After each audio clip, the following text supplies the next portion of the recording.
Hi, I'm Lisa from Surmulerum. Last year I made a batch of these wraps using beeswax only. I wasn't happy with those. They were rather dry and the wax would crumble. After some research, this time I'm adding jojoba oil to make them more pliable and pine resin to make them hold together and cling to the edge of bowls. In this video you can follow along and see how it went, the good, the bad and the ugly, lessons learned and how I fixed the problems that occurred on the way. At the end of the video I'll take you through some of the do's and don'ts to remember before I make my next batch. You can use these wraps anywhere you used to use plastic bags or cling film, sandwiches, wrapping bread, that half onion from lunch, anything you need to store reasonably air or watertight. The only exception is do not wrap things to go in the microwave. The wax would melt, so don't use them there. If you would like to avoid using plastic bags to store your vegetables, I recommend the reusable fresh bags to make your vegetable last a lot longer. To see how to make them, you can watch a video linked up there or in the description below. And can I please ask you to take a minute to subscribe to our channel if you haven't already. It's completely free and it will really help us getting our videos out to more people.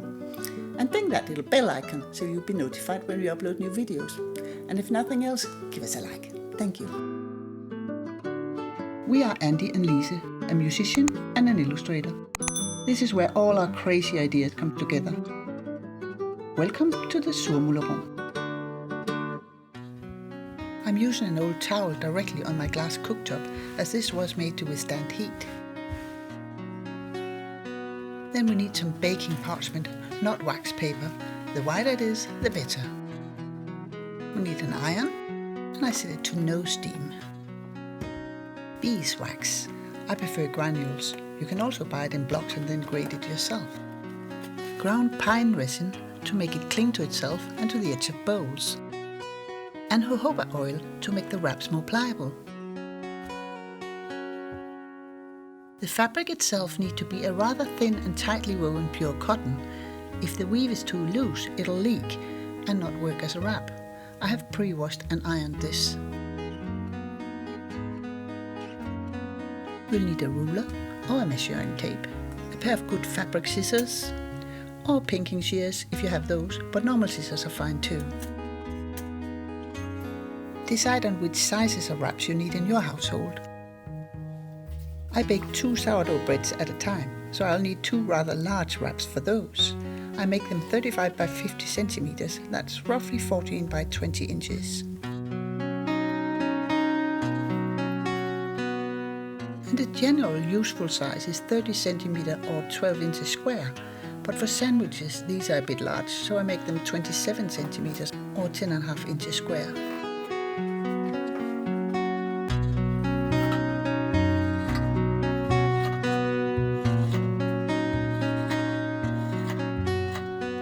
I have some smaller ones at 20 centimeters or 8 inches square that I use for things like half an onion or avocado, slices of tomatoes or some leftover patties from dinner.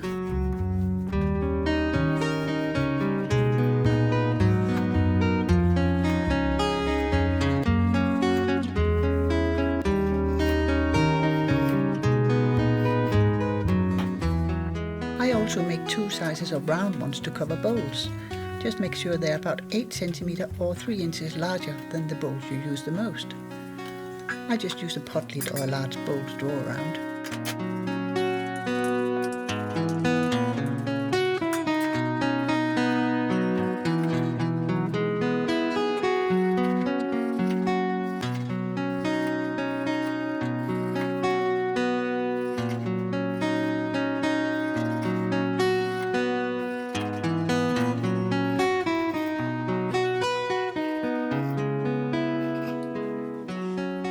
Cut 2 pieces of baking parchment, quite a bit larger than your largest wrap. We'll iron the wraps between these 2 layers. You'll need 100 grams of beeswax,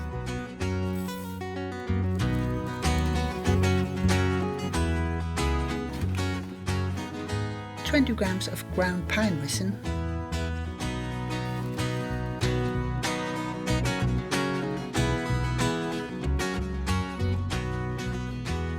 and 3 tablespoons of jojoba oil. Last time I only used beeswax, sprinkled on and ironed onto the fabric. This time I'm going to try what others have recommended and melt the wax, the pine resin and the jojoba oil in a double boiler first and then paint it on. As I'm using my cooktop as a work surface, I cannot also have a double boiler on there, so I use the oven at 250 degrees Celsius and put a saucepan with water in it to heat up. I then put the wax mixture in it to melt for half an hour. I lay the first layer of baking parchment on the towel, then the first piece of fabric, and then I paint the melted wax onto it. Careful, it's very hot.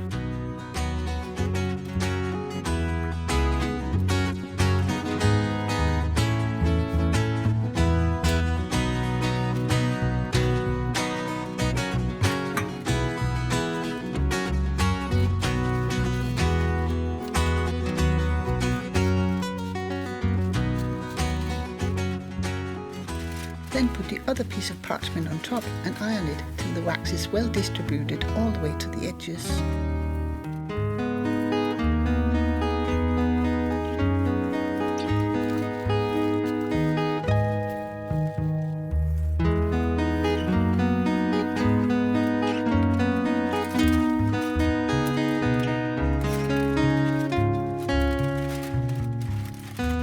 There's plenty of wax here to accommodate several wraps. Just layer them on top and iron one at a time. It's easy to see when the fabric has been saturated enough, as it shows stark and wet through the parchment.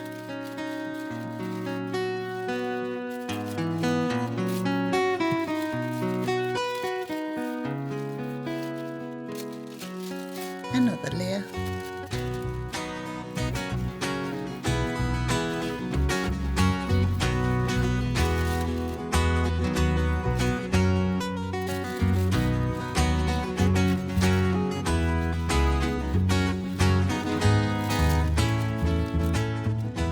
Then peel them off one by one and hang them to cool for a few minutes. Iron the rest of the layers in between so they do not stick together.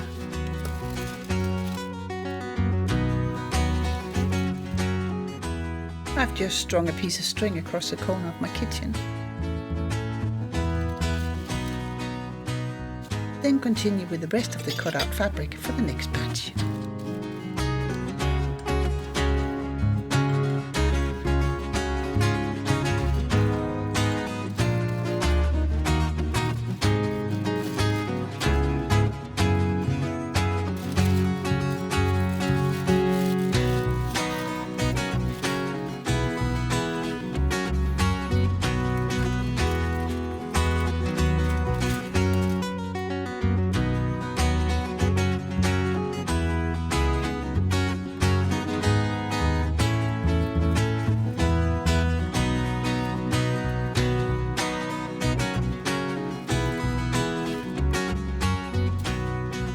After 2 to 3 minutes, the wraps are cool and can be taken down.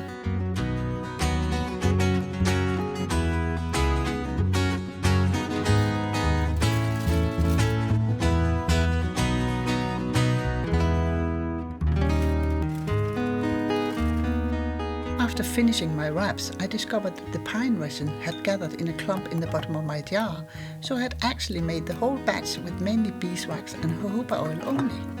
This is very close to all the 20 grams of resin that I used.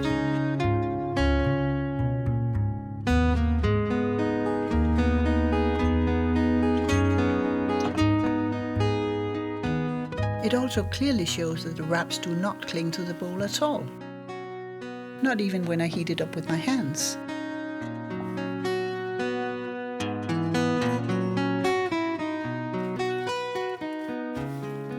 To try to rectify this, I ironed each wrap again, this time while sprinkling the ground resin directly onto the wraps before ironing.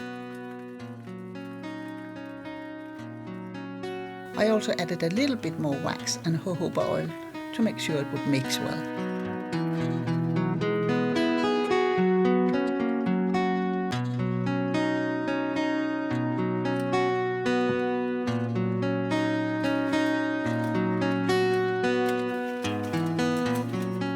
I then ironed it again, making sure all 3 ingredients melted together.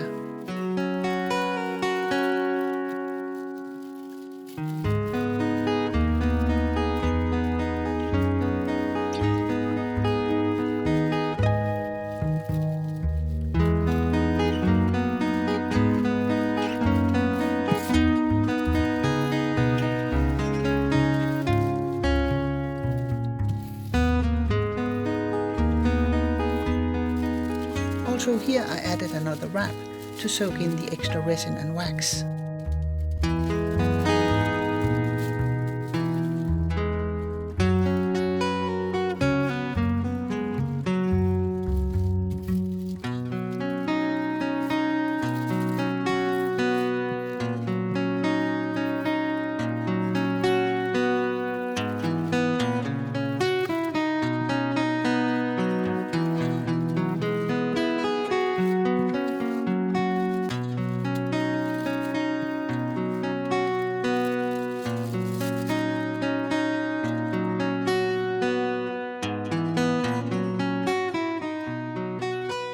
The wraps now have a completely different feel to them, more pliable and sticky.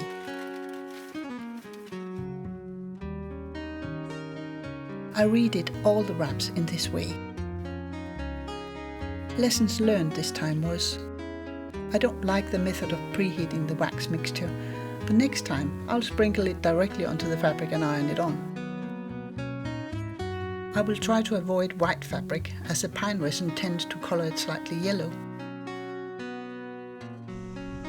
The jojoba oil does make the wraps more pliable, and the pine resin definitely makes them cling better. I just warm them slightly with my hands and they stick.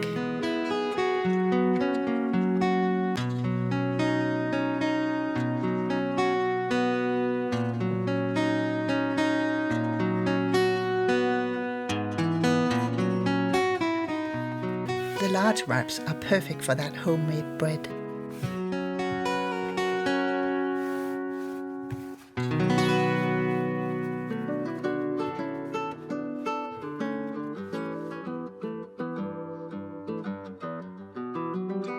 Thank you for watching. If you enjoyed it, give us a like. Please subscribe to our channel, it's completely free. And if you hit the little bell icon, you'll be notified when we upload new videos. And remember, in a world where you can be anything, be kind. Thank you.